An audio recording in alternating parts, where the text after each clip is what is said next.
여러 번 이런 질문 해보신 적 있으세요? 살아가시면서 나는 누구인가? 이런 질문 해본 적 있으세요? 이 수줍음 많고 이 낯가리는 제 아내가요. 초등학교 4학년 때 장롱 안에 들어가서 있던 적이 있었대요.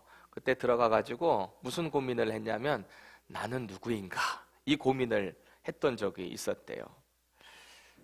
그런데 가만히 저를 생각해 보니까 목회자가 될 때까지 저는 한 번도 나는 누구인가를 고민해 본 적이 없는 것 같아요. 나는 누구인가? 이 고민이 없이 살아가는 제가 약간 되게 행동파거든요. 뭔가 딱 있으면 그거를 해야 되고 이러다 보니까 제가 혹시 곁길로 가면 어떨까? 내가 혹시 돌아갈지도 모르니까 하나님이 저를 좀 단순하게 한 게 아닐까 싶습니다. 주의 종이 된 게 참 은혜인 것 같아요. 여러분, 우리가 우리 인생을 생각하게 될 때 나는 누구인가? 혹은 나는 어디서부터 와서 어디로 가고 있는가? 이 고민이 꼭 필요합니다. 이 고민을 하는 걸로만 끝나는 게 아니라 이 고민의 해답이 성경에 있다라는 것을 바로 알고 깨닫고 그 삶을 살아갈 때 우리의 인생은 달라질 수밖에 없어요. 이게 정확하게 세팅이 잘 안 돼 있다 보면 자꾸 이상한 곁길로 갈 수밖에 없는 거예요. 오늘 우리는 이 로마서의 말씀을 함께 묵상하게 될 텐데 제가 여러분들께 좀 미리 부탁드렸어요. 로마서 좀 읽어보셨어요? 오늘 오시기 전에? 미리 읽어보셨을 거라고 생각이 되는데 로마서가 몇 장까지 되어 있죠? 16장까지 이렇게 구성이 쫙 되어 있어요. 아마 적어도 오늘부터 시작해서 매 주일마다 로마서를 설교를 하게 되면은 연중에 어떤 절기들도 있을 것이고 특별한 일들도 있을 것이고 그래서 로마서를 쭉 설교를 제가 어느 정도 대충 짐작을 해보니까 적어도 1년 반에서 2년 정도는 걸려야 로마서를 끝내지 않을까 싶습니다. 신나시죠?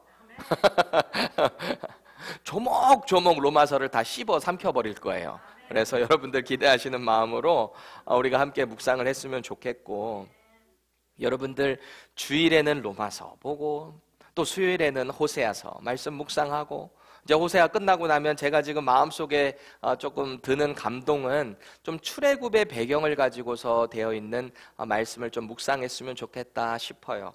그래서 수요일은 구약 성경 말씀, 주일에는 신약 말씀, 그리고 우리 계속해서 성경 통독 매일매일 하고 계시잖아요.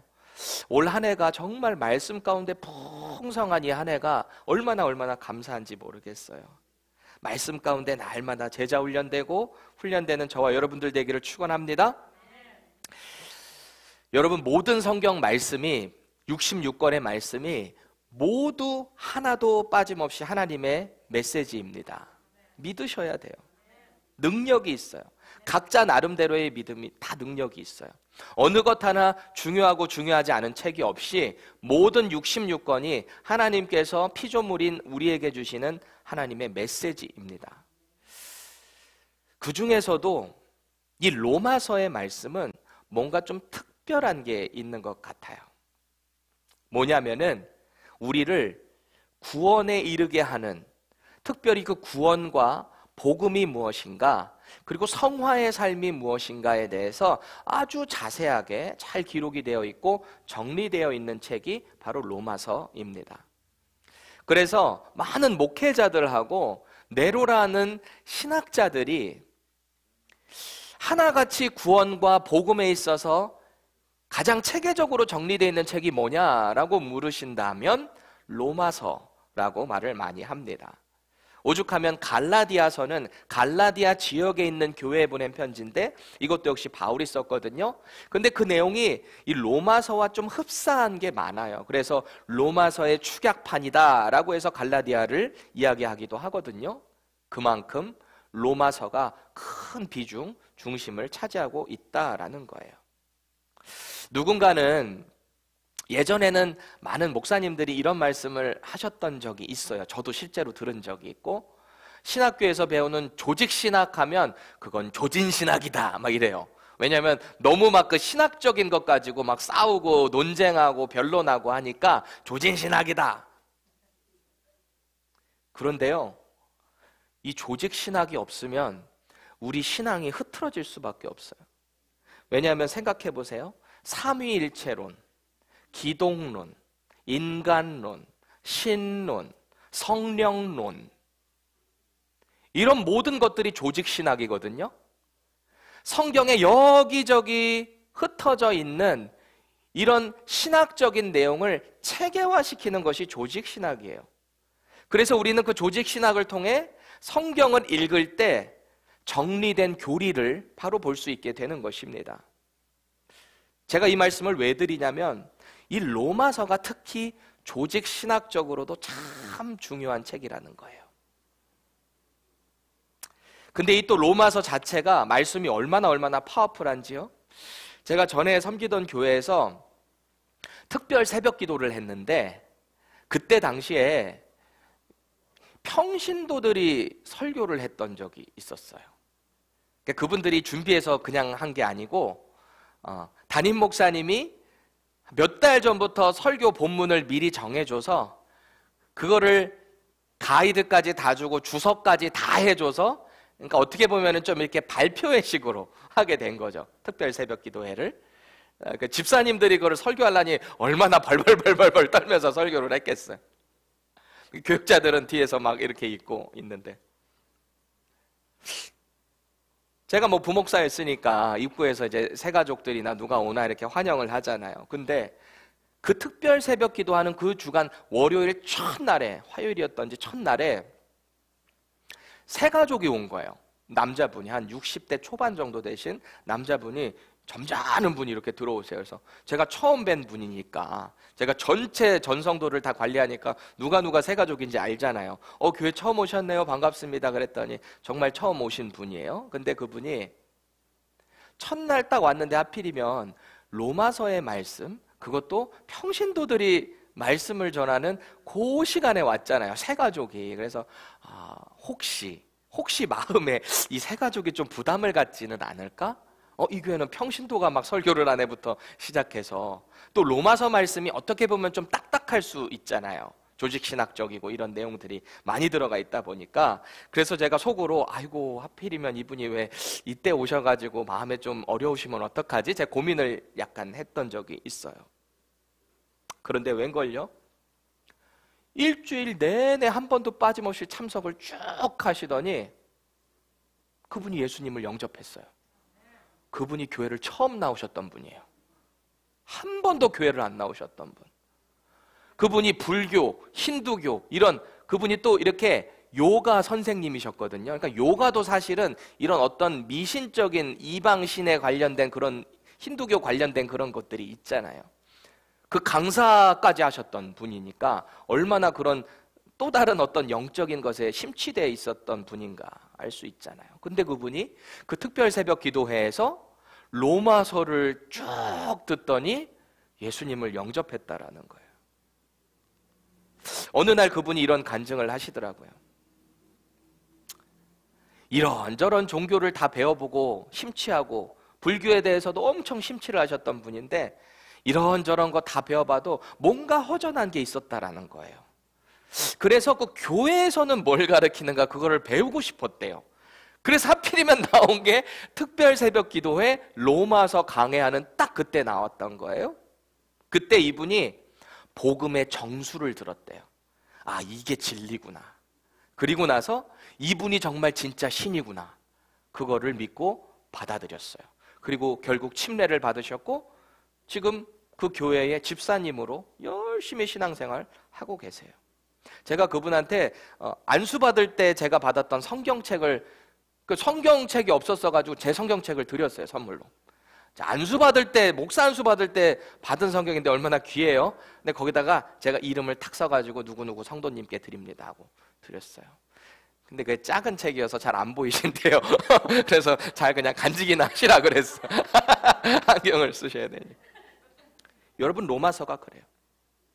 로마서의 말씀만 그냥 읽고 듣기만 해도 그 원액 자체에 복음이 무엇인가, 하나님이 누구신가, 우리가 어떤 방법으로 어떻게 구원을 받는가, 그리고 우리는 어떤 삶을 살아가야 하는가, 이것에 대한 내용이 로마서에 다 기록이 되어 있다라는 거예요. 여러분 가운데 혹 속으로 이런 생각하실 수 있어요. 오늘 목사님 서론이 왜 저렇게 길지? 그러실 수 있어요. 왜냐하면 오늘은 이 로마서의 긴 여정을 떠나기에 앞서서 오리엔테이션이라고 생각하시면 좋을 것 같아요. 우리가 로마서를 묵상하는 동안에 기대와 감동이 있었으면 좋겠어요. 그리고 예습 복습 잘 하셔가지고 위대하신 그 하나님의 사랑, 인류를 향한 그분의 그 위엄하신 긍휼하심, 특별히 그분의 인도하심을 풍성하게 누릴 수 있기를 예수님의 이름으로 축원합니다. 사도 바울은 그의 3차까지의 전도 여행 가운데 마지막 부분에 아마 이 로마서를 썼지 않았을까 많은 학자들이 그렇게 추정을 합니다. 왜냐하면 로마서에 나오는 여러 가지 정황과 그 사건이 있었던 배경을 쭉 이렇게 리서치를 해보면은 이때지 않았겠는가 학자들이 그렇게 분류를 해요. 그래서 이 기록된 연대가 대개 예수님 오신 후에 56년 겨울쯤 아니면 57년 정도 되는 봄쯤에 이 로마서를 쓰지 않았을까라고 추정을 하고 있습니다. 그동안 바울이 보낸 다른 서신들이 있잖아요. 다른 서신들이 있는데 대개는 바울이 직접 복음을 전해서 개척을 했거나 직접 가르쳐서 거기서 교회가 세워지는 그런 교회들에다가 편지를 썼거든요. 그런데 이 로마서 같은 경우에는 이 로마서가 수신자가 누구일까요? 로마서 편지를 받는 사람들 수신자가 누구죠? 로마에 있는 교회예요, 교회. 세상에게 보낸 편지가 아니라 이 전제의 시작이 로마에 세워진 교회들에게 편지를 보냈다라는 것으로 우리가 이해하면 좋습니다. 그런데요, 이 로마서의 내용을 쭉 보면은 특별히 1장에서도 보면 8절부터 바울이 로마에 방문한 적이 없었어요. 그러니까 자신이 세운 교회가 아니다라는 거죠. 그런데 바울이 이 편지를 쓰면서 뭐라고 하냐면 내가 언젠가는 그 로마에 가서 복음도 전하고 진리의 말씀을 든든히 세울 것이다 라고 하는 비전을 가지고 있었어요. 그래서 그 비전 가운데 이 편지를 로마에 있는 교회에 보냈다라는 거예요. 그 이유는 로마에 있는 교회들이 복음에 대해서 특별히 하나님의 그 가르침에 대해서 이 편지를 읽고 더 든든히 서가기를 바라는 마음에서 이 편지를 썼다라는 것입니다. 그러다 보니까 이 로마에 있는 교회들이 바울에 대해서 잘 알고 있을까요? 모를까요? 자기가 세운 교회가 아니라고 했죠? 그러면 잘 알고 있을까요? 모를까요? 이 사람들이 바울에 대해서는 잘 모를 거 아니에요. 그러다 보니까 바울이 이 편지를 시작하면서 가장 먼저 해야 될 것이 뭘까요? 자기소개. 자기소개를 해야 되는 거예요. 이 편지를 쓰는 사람이 누구인가? 나는 누구인가? 이 소개를 쓰는데 로마에 있는 이 교회가 편지를 받을 때 이 자기소개를 딱 보면서 이 사람은 어떤 사람이구나 라는 것을 보게 되는 거예요. 그래서 다른 편지들도 마찬가지인데 보통 바울이 어딘가에 편지를 보낼 때는 다 서신서에 자기소개, 인사를 쓰게 마련이죠. 우리도 그렇잖아요. 누구에게 편지를 보내게 되면 처음에 인사한 다음에 자기소개하죠. 보통 자기소개 하잖아요. 그 누가 편지 쓰는데 처음부터 본론 들어가는 사람 없잖아요. 인사하고 자기소개하고. 그게 만약에 연애 편지가 되면 뭐 이런 거죠. 자기소개를 이렇게 하죠. 나의 반쪽 안녕. 난 당신의 또 다른 반쪽 두식이야. 제가 이렇게 썼던 것 같아요. 연애할 때. 그런 거예요. 자기소개를 그렇게 하기 마련이죠. 그래서 바울이 1절 보세요. 자기를 뭐라고 소개하고 있는가? 다 같이 읽겠습니다. 시작. 예수 그리스도의 종 바울은 사도로 부르심을 받아 하나님의 복음을 위하여 택정함을 입었으니 그래요. 자기소개를 이렇게 하고 있어요. 여러분, 우리가 누군가에게 자기소개를 할 때 가장 주목해야 될, 포커스해야 될 부분이 뭘 것 같으세요? 내 소개를 할 때. 나의 정체성 아니겠어요? 나는 누구인가? 나는 누구인가에 대한 이 정체성이 내 소개에 잘 들어가 있을 때 그게 좋은 자기소개예요. 청년들이 한국에서 취업을 하게 될 때도 마찬가지예요. 자기소개서 쓰게 되잖아요. 그 자기소개서를 통해서 나의 정체성이 잘 드러나야 되는 거예요. 그게 좋은 자기소개서예요. 이 소개서를 딱 보면 이 사람이 이런 캐릭터고 이런 걸 위해 살아가고 이 사람이 이런 장점과 단점이 있구나. 여러분들 단점 쓰라고 할 때 절대 단점 디테일하게 쓰면 안 돼요. 이건 스킬이에요. 제가 왜냐하면 취업 담당 조교로 일했을 때 대기업 간부들이 와서, 특별히 인사 관련 간부들이 와서 이 팁을 알려주더라고요. 자기소개에는 한국 같은 경우는 장점, 단점이 들어가거든요. 그때 단점에다가 저는 게으르고요, 저는 성격이 괴팍하고요, 뭐 이런 얘기하면 누가 써요? 그런 사람을 안 써요. 단점은 뭐냐면 내가 극복할 수 있는 단점이 과거에는 이랬는데 현재는 이렇게 극복됐습니다. 이게 스킬이에요. 여러분 단점 그렇게 쓰셔야 돼요. 근데 어쨌든 내가 누군가에게 나를 소개하게 될 때는 나의 정체성이 그 안에 잘 들어가야 되는데 이런 거예요. 나는 어디서부터 와서 어디로 가고 있는가? 또 무엇을 위해서 살아가고 있는가? 이게 정체성이라고 하잖아요. 나의 정체성. 보통 사람들은 내가 나의 정체성을 어떻게 이해하고 있느냐에 따라서 그 사람의 행동 양식이 달라져요. 그 삶의 모습이 나의 정체성을 어떻게 생각하고 있느냐에 따라 달라진다는 거예요. 요즘 세대들 보세요. 분명히 생물학적으로는 남자인데 내가 여자의 정체성을 갖고 있다 보니까 자꾸 여자를 향해서 살아가게 되잖아요. 심지어는 수술까지 하게 되고, 여자도 그렇잖아요. 자신을 남자라고 인식을 하게 되면 남자처럼 행동을 하게 되는 거죠. 이 외에도 얼마나 많은 예들이 있겠어요. 오늘 이 바울의 자기소개를 보면은 무척 간단한 듯 하잖아요. 간단하게 나는 그리스도의 종이다. 나는 사도로 부르심을 받았다. 나는 복음을 위하여 택정함을 입었다. 간단하게 뭔가 얘기하는 것 같지만 이 1절 안에 자신이 누구인가에 대한 정체성이 다 녹아 들어가 있어요. 보세요. 먼저 바울은 복음의 실체이신 예수 그리스도의 종이 되었대요. 자기소개를 그렇게 하는 거예요. 나는 예수 그리스도의 종이다. 바꿔 말하면 그의 인생의 주인이 그리스도 예수다라는 것입니다. 그리고 그분께서 자신을 다른 12명의 사도들을 부르신 것처럼 사도의 정체성도 가지고 있다라는 거예요. 나는 그분께서 나를 사도로 부르셨다라는 거예요. 사도는 아무나가 사도가 되는 게 아니에요. 예수 그리스도와 동고동락했던 사람, 3년 동안 그의 가르침을 보고 그의 역사를 직접 눈으로 목격했던 사람을 가리켜 사도라고 불렀습니다. 아무나 사도라고 하지 않았어요.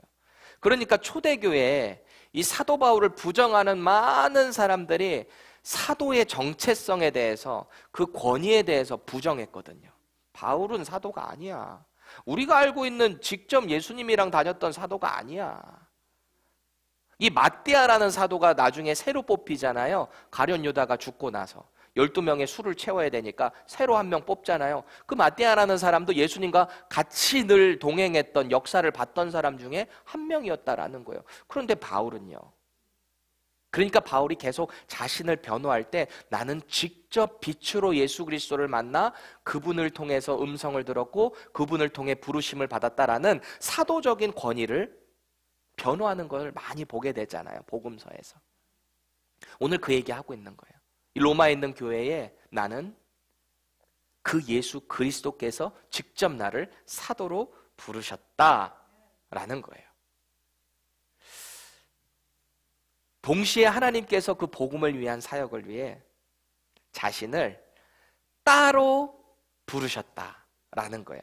여기에 보니까 택정함을 입었다라는 말이 이 영어로 보면 이걸 set apart라는 거예요. 따로 탁 떼서 복음을 위한 종으로 하나님이 나를 부르셨다. 그 말입니다. 바울은 지금 자기를 소개하면서 나는 누구이고 나는 무엇을 위해 살아가고 이것을 너무나 정확히 알고 있었던 거예요. 그 모든 자기의 소개가 이 1절 정체성에 그대로 드러나 있다라는 것입니다. 바울은 하나님께서 예수님을 이 땅에 보내셨는데 그분을 통해서 이 땅에 허락하신 그 복음을 전하는 사명으로 나는 하루하루를 살아간다 라는 것이 이 자기소개 1절에 다 들어가 있다라는 것입니다. 그리고 2절 보세요. 바울은 주님께서 자신을 부르신 그 목적인 복음, 그 복음이 무엇인가에 대해서 이제 이야기를 시작하려고 합니다. 2절 다 같이 다시 한번 읽어볼게요. 시작. 이 복음은 하나님이 선지자들을 통하여 그의 아들에 관하여 성경에 미리 약속하신 것이라. 아멘. 그래요. 복음이 무엇인가? 라고 하면 복음은 여차저차해서 이렇게 됩니다 라고 좀 간단 명료하게 설명해 주면 좋은데 이제부터 복음이 무엇인가를 이야기를 시작을 쭉 하려고 하는 거예요. 그래서 우리가 다음 주에부터 이제 계속 또 배우게 될 예수님이 누구신가에 대해서 쭉 나가게 될 텐데 그 시작이 이거예요. 이 복음은 하나님이 선지자들을 통하여 그의 아들에 관하여 성경에 미리 약속하신 것이라. 이 복음은 다음에 괄호를 한번 여러분 넣어보실래요? 괄호 넣어서 관하여까지 괄호를 시작해서 끝나면 읽어보면 이렇게 돼요. 이 복음은 성경에 미리 약속하신 것이라. 이렇게 돼요. 지금 누구에 대한 이야기를 시작하려고 이렇게 말하고 있을까요? 예수님이 복음인데 그 예수님은 어느 순간이 탁 되니까 갑자기 짜잔 하고 나타난 게 아니라 성경에서 미리 약속되셔서 그 약속의 성취로 이 땅에 오셨다라는 이야기를 시작하고 있는 거예요. 제가 여러분들께 질문 드려볼까요? 여러분 복음이 뭐예요? 복음을 여러분 한마디로 하게 된다면 뭐라고 말씀하시겠어요? 기쁜 소식. 맞아요. 기쁜 소식도 되고 예수님이 우리를 위해서 죽으신 것, 뭐 그것도 되고 다 여러 가지가 되는데 제가 이런 더 자세한 내용은 나중에 전도학교 할 때 여러분들에게 더 집중적으로 알려드릴 예정입니다. 지금 오늘부터 바나바 섬김학교 시작되잖아요. 그거 끝나고 나면 생명의 삶 해야 되고요. 그거 끝나고 전도학교도 해야 되고요. 그 다음에 또 이제 제자훈련 1, 2, 3 사역자반까지 하셔야 돼요. 이러면 좋게도 한 7, 8년 걸리지 않을까 싶으네요. 여러분들 신나시죠? 배울 거 많으니까 기대하셔야 돼요. 제가 간단하게 한 문장으로, 간단하지는 않은데 완료 피리어드가 끝나지 않는 한 문장으로 좀 길게 여러분들께 설명을 드리면 복음이란 이런 거예요. 복음이란 우리를 창조하신 하나님이 들어가야 돼요. 반드시 들어가야 돼요. 그래서 설명하면 이렇게 되는 거예요. 제가 말씀드려 볼게요. 복음이란 하나님께서 천지 만물을 창조하셨고 인간을 창조하셔서 복을 주셨는데 그 인간이 죄를 지어서 하나님과 관계가 단절이 됐고 그 죄를 도저히 인간 스스로는 해결할 수 없었는데 하나님께서 당신의 아들 예수 그리스도를 이 땅에 보내주셨고 그분의 십자가에 죽으신 그 보혈로 말미암아 그것이 나를 위한 죄사함이다라고 믿어지는 자, 회개해서 거듭난 자들이 그 예수 그리스도의 죽으심과 십자가를 부활하심을 믿고 하나님의 자녀가 된 것, 그래서 하나님과 영원히 함께 사는 것, 그것이 복음입니다. 제가 피리어드는 안 넣었어요. 한 문장으로 쭉 가긴 했는데 길긴 하죠. 근데 이게 복음이에요. 이게 성경 전체에서 말하고 있는 복음이에요. 창세기부터 요한계시록까지. 그 예수 그리스도를 영접함으로 영원히 하나님의 자녀가 돼서 그 권세를 누리며 사는 것, 그것이 복음이에요. 그러기 위해서 예수 그리스도께서 이 땅에 오셔서 십자가에서 죽으시고 부활하셨다라는 사실입니다. 그렇다면 오늘 바울은 이 로마에 있는 교회들에게 편지를 보내면서 이 복음에 대해 뭐라고 설명을 하고 있는지 다시 한번 2절 보세요. 여기 좀 디테일하게 보면 그의 아들이라는 표현이 있죠. 그의 아들. 하나님의 아들. 예수 그리스도를 가리키고 있는 거예요. 우리가 예수님을 하나님의 아들이다, 뭐 독생자 예수 그리스도다 이런 얘기 많이 하잖아요. 바로 하나님의 아들 되시는 분, 그분이 바로 예수님이셨다라는 거예요. 이 구절을 좀 더 풀어보면 복음이라는 것은 하나님께서 허락하셨어요. 그리고 그의 아들 예수 그리스도를 통해 약속되었다라는 것입니다. 다시요. 하나님이 이 복음을 허락하셨고 이 복음은 하나님의 아들이신 예수 그리스도를 통해서 미리 약속돼서 오셨다라는 거예요. 가만히 생각을 해보면 성경 전체를 요약한 그 제가 말씀드린 복음하고 오늘 지금 바울이 말하고 있는 로마서를 요약하는 복음이라고 볼 때 두 개 다 예수 그리스도를 빼고는 결코 설명이 될 수 없는 것이 바로 복음입니다. 다시 말하면 복음으로 살아가는 사람은 예수 그리스도로 살아가는 사람이다 라는 것입니다. 그런데 사실 복음은, 이 바울은요, 이 복음 대신은 예수님을 그 누구보다도 싫어했던 사람이에요. 원래 출신 자체가. 그리스도를 따르는 사람들은 다 죽어 마땅하다라고 생각했던 사람이 바울이었어요.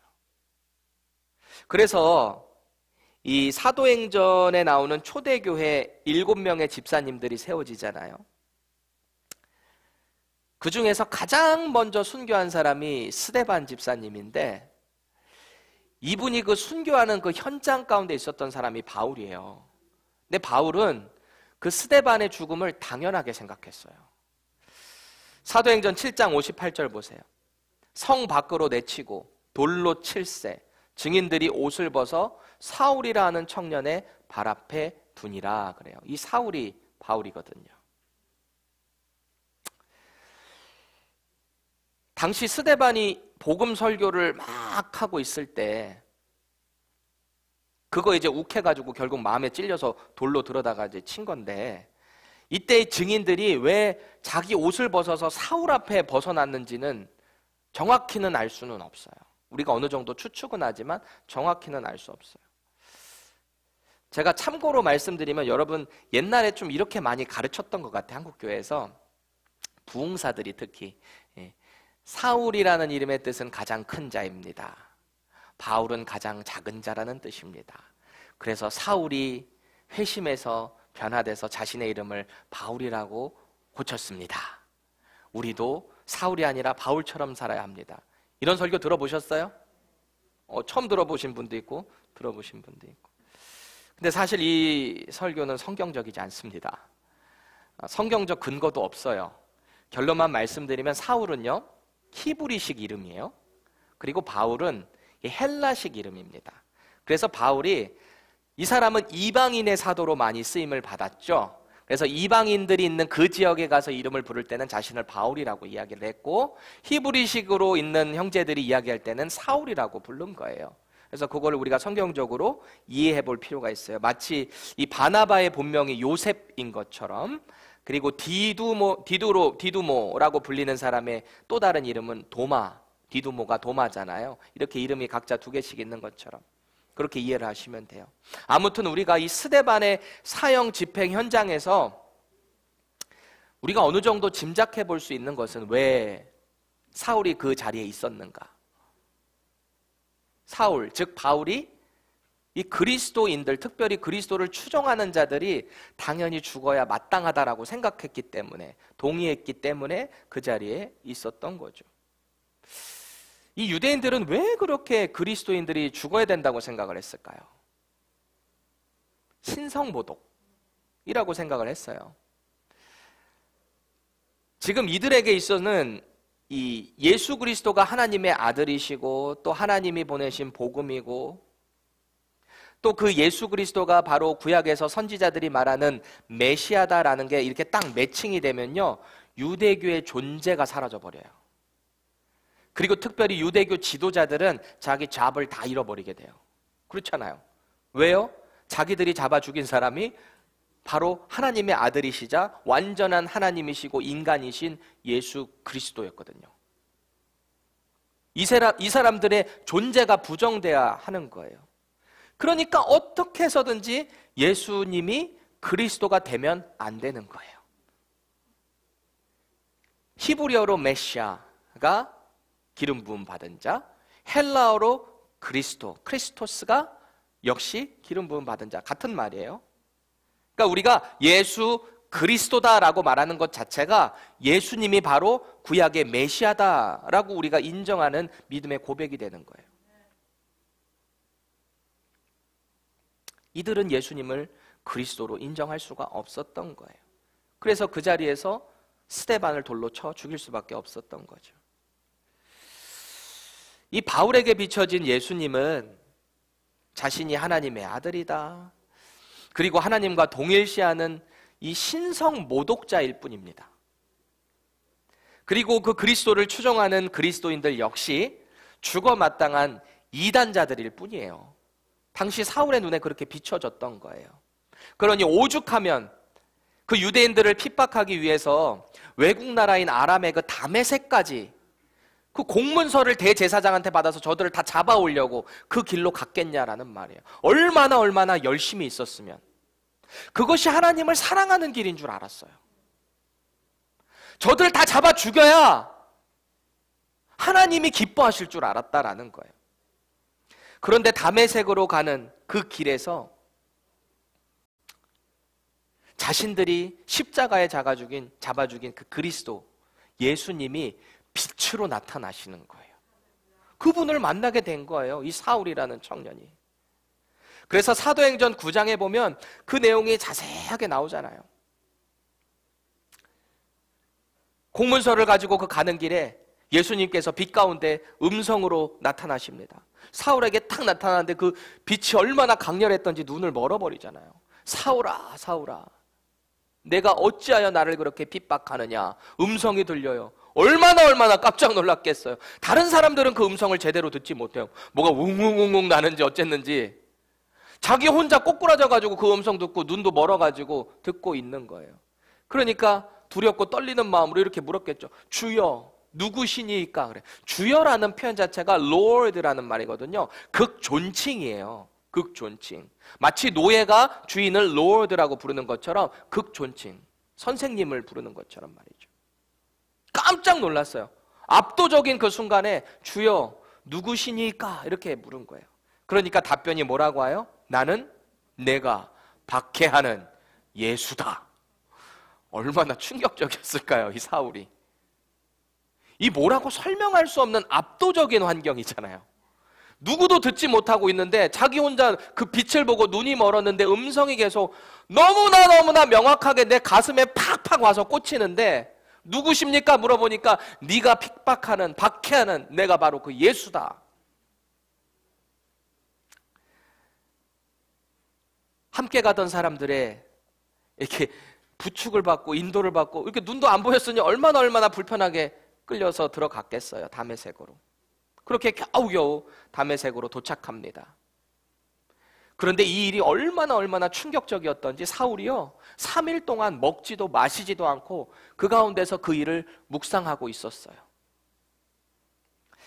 이 바울의 입장에서 생각해보면 일단 눈이 먼 것도 먼 건데 그것도 자체가 불편하기는 한데 가장 충격적인 사실은 자신이 그토록 박해했던 그 이유가 원래 예수 때문이었잖아요.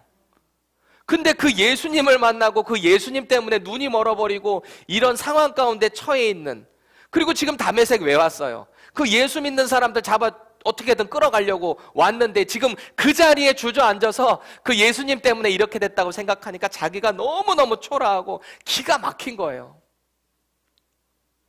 평생을 믿고 따라온 그 신념이 한순간에 예수님을 탁 만나고 나니까 다 무너져 버린 거예요. 얼마나 기가 막혔겠어요. 주님은 그 일이 있은 후에 다메섹에 거주하고 있는 당신의 제자 아나니아에게도 환상으로 나타나세요. 그래서 사울이라는 청년이 있는데 그 사람을 만나라. 가서 안수를 해줘라. 그러면 눈이 떠질 건데 그를 위해서 축복을 해라. 아나니아 입장에서 생각할 때도 기가 막힌 노릇이에요. 지금 사울이 여기에 왜 온지 알고 있거든요. 자기들 잡아서 끌고 가려고 왔는데 그 사람을 기도하라고요? 위에서 기도하라고요? 안수하라고요? 안 됩니다, 안 됩니다. 저자가 예루살렘에서 얼마나 예수 믿는 사람들 핍박했고 많은 피해를 줬는지 우리가 다 알고 있는데요, 제가 저 사람을 복주라고요? 아닙니다, 아닙니다. 그래요. 그런데 주님의 이 한마디에 아나니아는 순종할 수밖에 없었어요. 우리 다 같이 읽어볼까요? 사도행전 9장 15절에서 16절입니다. 시작. 주께서 이르시되 가라. 이 사람은 내 이름을 이방인과 임금들과 이스라엘 자손들에게 전하기 위하여 택한 나의 그릇이라. 그가 내 이름을 위하여 얼마나 고난을 받아야 할 것을 보이리라 하시니. 그래요. 결국 바울은 이 아나니아의 안수를 받는 즉시 눈에서 뭔가 커플이 벗어지는 것 같이 눈을 뜨게 돼요. 그래서 바울은 훗날에 이 갈라디아 교회에 편지를 보내면서 그때 당시를 이렇게 회상합니다. 다 같이 읽을게요. 갈라디아서 1장 17절에서 18절입니다. 나보다 먼저 사도된 자들을 만나려고 예루살렘으로 가지 아니하고 아라비아로 갔다가 다시 다메섹으로 돌아갔노라.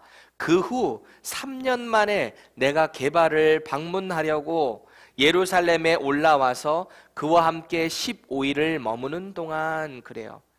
이 갈라디아가 소아시아였거든요. 아마 1차 선교 여행이 시작됐을 그 시기로 보고 있는데, 그러니까 바울이 당시에 사울이 이렇게 변화받고 그 다메섹에서 주저앉아서 그대로 있었던 게 아니었다라는 이야기를 하는 거예요.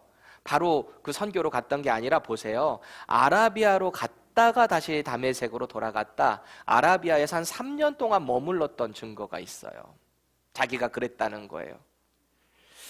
다메섹에서 주님을 만났어요. 영적인 눈이 떠졌어요. 그리고 아라비아에 가서 3년을 보냈대요. 여러분, 아라비아에서 3년 동안 바울이 뭐 했을 것 같으세요? 다른 잡을 구해서 거기서 일했을까요? 지금 영적인 눈이 떠지고 인생이 완전히 송두리째 바뀌어진 이 시점에서 바울이 아라비아에서 뭐 했을 것 같으세요? 자신이 그동안 빠삭하게 알고 있었던 율법의 그 내용들을 다시 한번 살펴보지 않았을까요? 메시아에 대한 내용을 다시 한번 쭉 훑어보지 않았을까요? 이사야 53장에 나오는 그 이 메시아가 누구인가에 대해서 성경에 나오는 선지자들이 말한 그 메시아에 대한 예언들을 쭉 다시 살펴보지 않았을까요? 나를 부르신 그 예수님이 누구신가? 이분이 왜 메시아인가? 이걸 3년 동안 묵상하면서 그 사역의 때를 기다렸을지 모르겠어요. 이사야가 예언한 그 처녀가 잉태하여 아들을 낳는다고 했는데 이분이 정말 예수님이 맞는지, 우리의 죄악과 허물을 인하여 찔리고 상함을 당하실 분이 바로 그 예수 그리스도가 맞는지 회개하면서 연구했을 거예요. 내가 그분을 이렇게 핍박했구나 라고 말이죠. 미가서에 나오는 베들레헴에서 나실 그 유대인의 왕이 바로 이분이구나, 그거를 깨닫게 됐을 때, 시편 16장에 나오는 음부에 버림받았으나 썩음을 당치 않을 거룩한 자가 바로 예수 그리스도다라는 사실이 알게 되었을 때 이 바울이 어떻게 했을 것 같아요? 통곡을 하지 않았을까요? 아, 이분이 바로 메시아구나. 아, 이분이 나를 만나주셨구나. 나는 이제 이분을 위해서 영원히 살아야 되겠구나. 통탄하면서 깨달았을 거예요. 그의 닫혀있는 영적인 눈이 뜨여지고 나오니까 바울은 복음이 깨달아진 거예요. 복음의 핵심이 바로 예수 그리스도이심이 뼈저리게 깨달아진 거죠. 나는 누구이고 나는 이제 무엇을 위해서 살아가야 되는가? 이것에 대한 답변이 명확해진 거예요. 그래서 본문 2절 다시 보세요. 이 복음은 하나님이 선지자들을 통하여 그의 아들에 관하여 성경에 미리 약속하신 것이라. 바울이 이 고백을 하고 자기소개를 이렇게 하기까지 얼마나 많은 깨달음과 통곡과 회개가 있었겠어요. 그리고 확신에 가득 차서 이 설명을 할 수밖에 없는 거죠.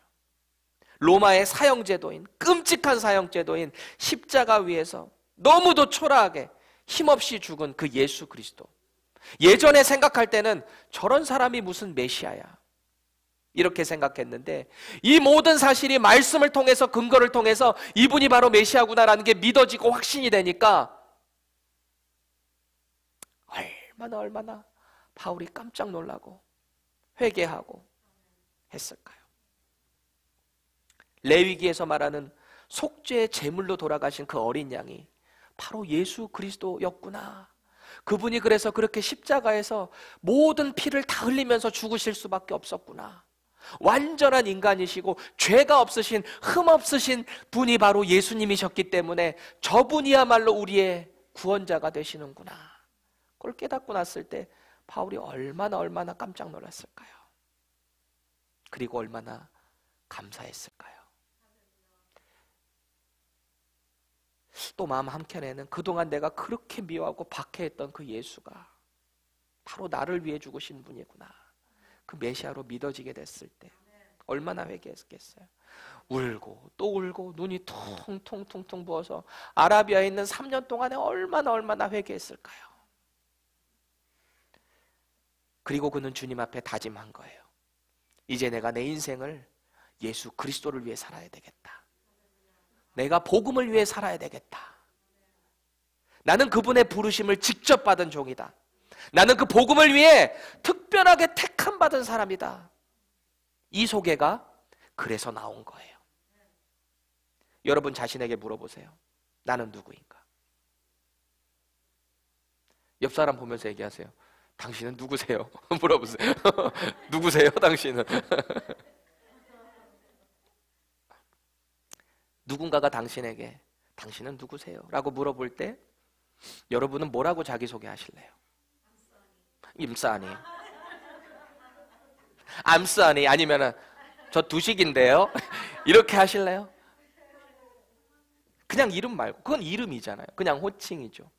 여러분들의 아이덴티티가 들어간 자기소개 뭐라고 하시겠어요? 저는 예수님의 종으로 하나님의 복음을 위해 살아가는 민두식 목사입니다. 자신의 정체성이 들어간 소개를 할 수 있기 원합니다. 나는 누구인가에 대한 이 질문이 복음으로 답변되어지는 그 삶을 살아내기를 축복드립니다. 이 확신에 차 있는 사람은 삶의 태도가 달라져요. 삶의 모습이 달라져요. 내가 누구인지를 바로 인식하게 되니까 내 인생의 목적과 비전이 뚜렷해지는 거예요. 오늘 바울은 그 명확한 사명의 정체성에 사로잡혀 있는 거예요. 그러다 보니까 인생이 한 번도 흔들릴 이유가 없잖아요. 이 사명과 목표가 뚜렷하니까 흔들릴 이유가 뭐가 있겠어요? 어려울 때, 기쁠 때, 슬플 때, 낙심될 때 이 사명만 붙잡고 걸어가고 나를 부르신 분이 누구신가, 내가 뭘 위해 살아가는가, 이게 너무 명확한데 흔들릴 이유가 뭐가 있겠냐는 거예요. 이게 흔들리는 사람들은요, 어떤 어려움을 만나게 되면 이래. 아우, 내가 여기 있을 사람이 아닌데, 아우 내가 진짜 그때 이것만 안 했어도 내가 이 지경이 안 됐을 텐데부터 시작해가지고 내가 왜 이러고 있지, 내가 더 편한 길이 있는데 라고 말이죠. 헷갈리지 않아요. 이런 복음에 대한 사명과 자기 정체성이 뚜렷한 사람은 흔들릴 이유가 없는 거예요. 분명히 세상이 볼 때는 우리를 걱정할 법도 해요. 뭐가 잘나가지고 저렇게 맨날 웃고, 세상이 볼 때는 그럴 수 있어요. 돈도 없고 뭐 하여튼 세상이 볼 때는 참 찌질하게 짝이 없는 그런 사람인데 이상하게 항상 웃으면서 기쁘고 늘 예수님 자랑하고, 왜 그럴까요? 주님이 주시는 힘이 있으니까. 그 사명의 아이덴티티, 나의 자신이, 나는 누구인가에 대한 정체성이 명확한 사람은 그 힘으로 견뎌내는 거예요. 바울이 그런 거죠. 이런 부르심에 확신이 있었기 때문에 내가 설사 예루살렘으로 돌아가게 되면 나는 죽게 될 것이다 라는 거 본인도 알고 있어요. 그런데 그 길에 대한 두려움이 전혀 없어요. 그래서 자신이 목양하고 세운 3년 동안 여기도 또 에베소 교회를 세우고 말씀 두란노 서원 아시죠? 거기서 말씀을 가르치고 강론하고 그렇게 교회를 잘 세웠거든요. 거기서 자신이 제자 훈련시키고 목양한 그 장로들이 찾아와가지고 선생님 절대 예루살렘 가시면 안 됩니다. 죽습니다 하는데 가야 될 시간이 너무 촉박하니까 따로 에베소로 가지도 않고 다른 섬에서 만나가지고 밀레도에서 만나서 그들에게 마지막 설교를 하는 장면이 바로 여기에요. 사도행전 20장 22절에서 24절 다 같이 크게 읽겠습니다. 시작. 보라, 이제 나는 성령에 매여 예루살렘으로 가는데 거기서 무슨 일을 당할는지 알지 못하노라. 오직 성령이 각 성에서 내게 증언하여 결박과 환난이 나를 기다린다 하시나 내가 달려갈 길과 주 예수께 받은 사명 곧 하나님의 은혜를 복음을 증언하는 일을 마치려 하면은 생명조차 조금도 귀한 것으로 여기지 아니하노라. 우리 인생에 있어서 가장 소중한 것이 있다면 뭘까요? 저와 여러분들의 인생에 가장 소중한 건 뭐예요? 배우자? 자식? 부귀영화? 다 너무 소중해요. 소중할 수 있어요. 그런데 그 소중함을 누리려면 우선 내 자신이 있어야 될 거 아니에요. 내 생명이 있어야 그런 것들도 사랑할 수 있을 거 아니에요. 그래서 하나님께서 레위기 19장 18절에 이렇게 말씀하셨어요. 내 이웃 사랑하기를 누구처럼 하래요? 내 자신을 사랑하는 것처럼. 내 자신을 사랑하지 못하면 난 누구 사랑할 수 없어요. 그런 사람이 어디 있어요? 내가 나의 생명이 소중한 걸 알기 때문에 그것만큼 누군가를 사랑할 수 있는 거잖아요. 그 소중한 생명을 예수님께서 우리의 죄를 사해 주시려고 포기하신 거잖아요. 그 소중한 생명을. 바울도 그런다는 거예요. 예수님의 제자는 예수님의 가르침 그리고 그분께서 살아가신 그 삶의 방식을 그대로 모방하는 사람들이 바로 예수님의 제자입니다.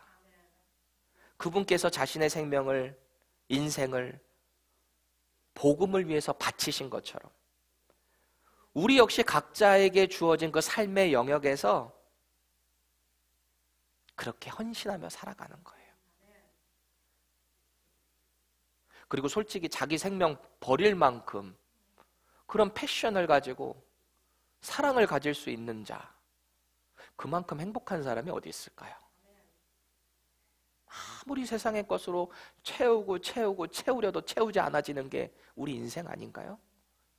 그런데 그 가운데 예수 그리스도의 복음을 소유한 자, 그분이 주신 그 사명대로 살아가는 그것 때문에 내 인생까지도 바칠 수 있다면 그보다 행복한 인생이 어디 있겠어요? 그 일이 바로 창조주 하나님께서 우리에게 주신 복음의 일이라고 생각된다면 두려울 게 무엇이 있겠습니까? 여러분, 나는 누구인가? 이것에 대한 정체성이 바로 세워지셔야 돼요. 그렇다면 이제 나는 무엇을 위해 살아가야 되는가? 말로만 하지 마시고 성경적인 삶의 우리의 모습으로 드러내시기 바랍니다. 복음의 증인으로 살아가야 하는 이 명확하고도 행복한 부르심 앞에 오늘도 각자에게 주어진 그 사역장에서 그리스도의 제자로, 나는 누구인가? 나는 그리스도의 제자입니다. 나는 예수 그리스도의 종입니다. 나는 하나님의 그 복음을 위해 특별하게 택정함 받은 사람입니다. 이 정체성을 가지고 살아가는 저와 여러분들 되시기를 축원합니다. 아멘.